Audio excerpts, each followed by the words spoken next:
দর্শক, এই বক্তা এক মাহফিলে গিয়ে ওসমান হাদিকে নিয়ে আলোচনা করতে যাইয়ে চোখের পানি আর ধরে রাখতে পারে না। দেখেন ভিডিওটি। দিল থেকে বলতেছি, আমার ভাই শরীফ ওসমান হাদি, শহীদ শরীফ ওসমান হাদির জানাজায় যেই পরিমাণ মানুষ আজকে হয়েছে, বহুদূর গাড়ি নিয়ে গেছি জানাজায় তার অংশগ্রহণ করতে, তার জানাজায় অংশগ্রহণ করবার জন্য গাড়ি নিয়ে গেছি। যত দূর গেছি দেখলাম ধর্মপ্রাণ মুসলমান বাংলাদেশ নামক শহীদ শরীফ ওসমান হাদিকে বিদায় দেওয়ার জন্য মানুষ পায়ে হেঁটে যাচ্ছে। একটা সময় যাওয়ার পরে আর গাড়ি চলে না, গাড়ি সাইড করা সম্মিলিতভাবে হাজারো হাজারো লক্ষ লক্ষ মানুষ যা ইস্তেমার ময়দানে আল্লাহ পাওয়ার জন্য যে মানুষগুলো ইস্তেমার ময়দানে হাজির হয়, আজকে ওরকম মানুষগুলো ভাই শহীদ শরীফ ওসমান হাদিকে তাকে শেষ বিদায় দিবার জন্য ওই জায়গায় চলে গেছি।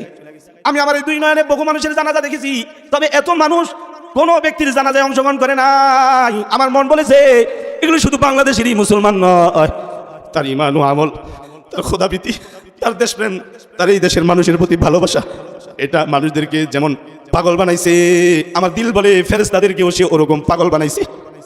আমার মন বলে ভাই শরীফ ওসমান হাদির জানাজায় আল্লাহর ফেরেশতারা জমিনে নেমে এসেছে।